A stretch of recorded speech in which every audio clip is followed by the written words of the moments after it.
suis arrivé hier en Croatie et c'est de la marche sur la route. En gros, j'avais la possibilité soit de passer par les montagnes, qu'on voit là en partie, mais d'une part c'était illégal, c'est complètement miné et c'était une étape qui est annoncée très, très difficile et qui est vraiment déconseillée par forte chaleur. Et là il est quoi? Il est 10h, il fait déjà plus de 30 degrés. Donc j'ai pas voulu jouer avec le feu, je suis passé par le poste frontière officiel. Mais du coup ce qui implique 3 jours de marche le long de la route comme ça. Donc bon, ça va, il n'y a pas trop de circulation.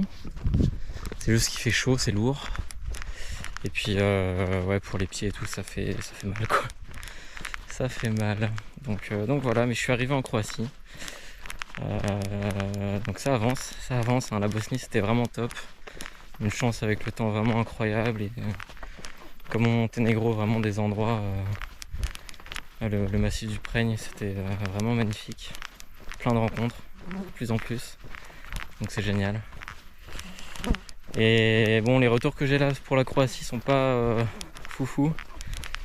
Apparemment, c'est vraiment la partie de la Via Dinarica qui est la moins bien entretenue, la moins bien balisée, etc. Donc je m'attends à en chier un petit peu. Mais voilà, ça fait partie du jeu quoi. Donc le temps est toujours au top. Très très chaud. J'espère que ça va se refroidir un peu, mais les orages vont pas non plus commencer à arriver quoi.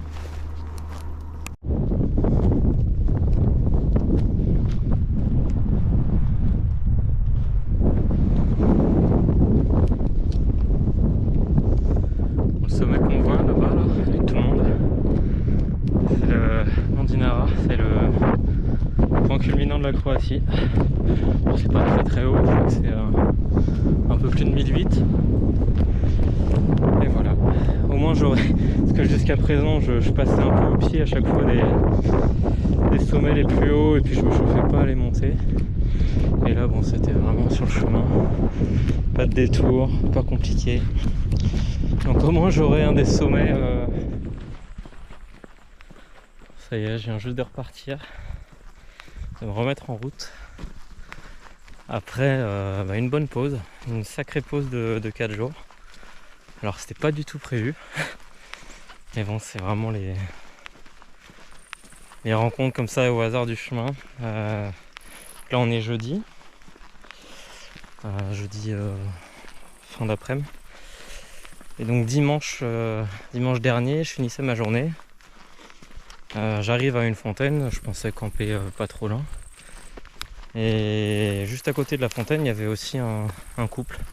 C'est des Allemands qui vivent en Croatie, à Split. Donc on commence à discuter, une dizaine de minutes à peu près. Et puis, alors lui s'appelle Igor et elle Silina.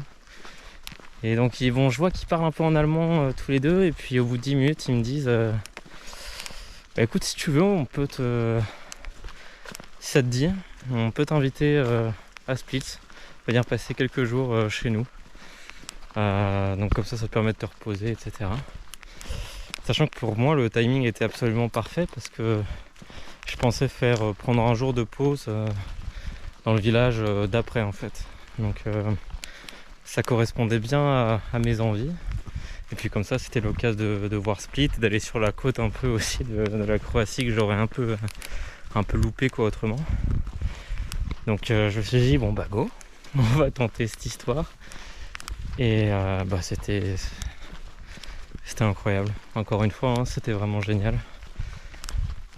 Sacrée baraque à Split, vue sur mer. J'ai eu le droit à un studio rien que pour moi. Ils avaient en fait deux sortes de baraques, deux grandes maisons un peu côte à côte quoi, qui communiquaient par un jardin. Et il y en a une qui sont un peu découpée un peu en studio quoi. Donc il y en avait un libre et donc ils m'ont mis là-dedans. Moi j'étais royal. Et ils ont 3 enfants, donc de 24, 21 et 15, adorable aussi. Tout le monde parle très bien anglais. Donc pendant 4 jours ça a été plage, barbecue, bière, massage, parce que Silina s'y connaît vachement bien en massage aussi. Donc juste avant de repartir, j'ai eu le droit à 1 heure, là, corps complet et tout. C'était vraiment, vraiment génial. Lui m'a emmené visiter sa laverie. Il a une grosse laverie pour professionnels, pour tout ce qui est hôtel-restaurant. Donc il m'a emmené un peu voir à quoi ça pouvait ressembler. Et voilà, forcément de très longues discussions aussi, jusqu'à 1 heure du mat, sur plein de sujets différents. Ça a été de super échanges, toujours dans le respect et tout, donc c'était vraiment, vraiment top. Donc superbe expérience à tout point de vue. Et donc là j'ai repris un train pour revenir à peu près, il doit y avoir 15-20 km en fait que j'ai loupé. Bon, mais bon, il y avait une gare pas loin quoi, donc j'ai pu prendre un train de Split et puis qui me ramenait pas trop loin de mon itinéraire. Donc voilà. Alors attendez, moi je traverse. Juste faire gaffe qu'il n'y ait pas de train qui arrive justement. Hop là. Donc voilà, je reprends là, il est quoi? Il est 18 h, donc je vais remarcher 2-3 heures. Et puis en pleine forme quoi. Donc il me reste une dizaine de jours en Croatie. Notamment avec toute la traversée du parc du Velebit. Donc j'attends avec impatience, apparemment c'est vraiment, vraiment magnifique. Donc voilà, affaire à suivre.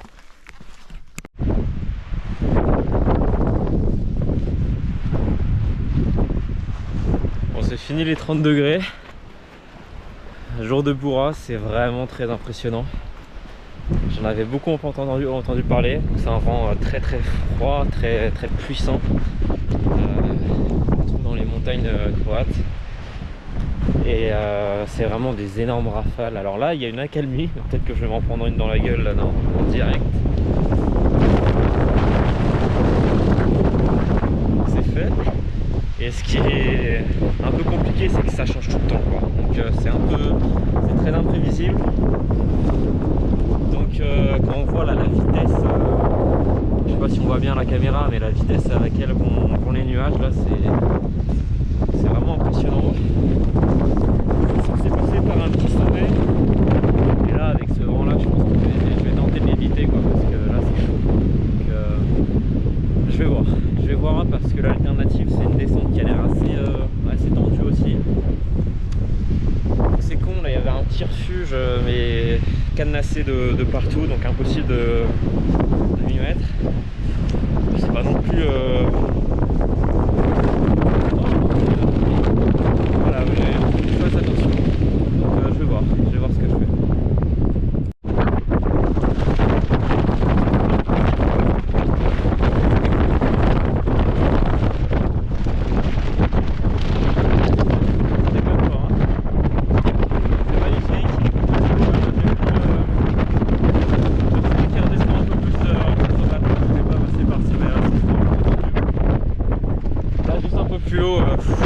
C'est à peine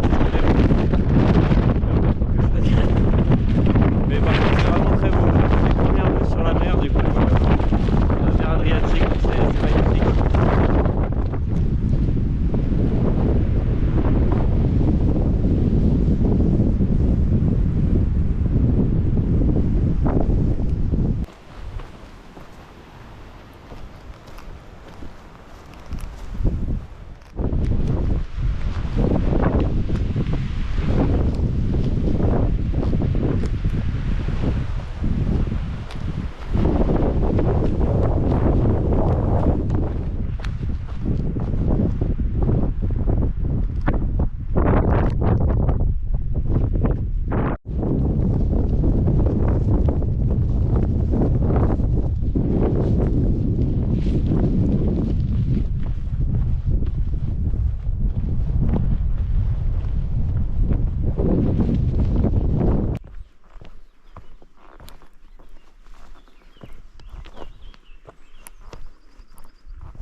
Bon, la Slovénie m'accueille comme il se doit, avec une sacrée montée. Bon, je pense qu'on se rend pas bien compte de la pente là, mais voilà, je dois monter là-haut là. Et c'est pas fini, ça c'est que le début. Donc voilà, j'ai passé la frontière il y a 1 heure maintenant à peu près. Ça a posé aucune difficulté. Je savais pas trop à quoi m'attendre. Celui que je suis, j'essaie de me mettre en équilibre. Celui que je suis était passé sans problème en 2018, sauf que la Slovénie entre temps a renforcé ses murs de barbelés à la frontière avec la Croatie. Donc il y avait une chance qu'il y en ait par là où j'étais censé passer, et rien du tout. Pas de garde, pas de contrôle, rien, donc je suis passé tranquillement à travers la forêt. Qu'on voit là, hein. Tout simplement, il n'y a rien à perdre de vue. Pas mal d'activités de bûcherons. Et donc voilà, j'attaque la première ascension slovène. Je crois que c'est le mont Sni. Oh, je vais pas me risquer à le dire. Je pense que je dis n'importe comment. Mais ça monte bien. Ça monte pas très haut. Je pense qu'on arrive vers 1750, un truc comme ça. Mais voilà, Croatie terminée. Encore 1 ou 2 jours sur la via Dinarica, puis j'attaquerai la via Alpina.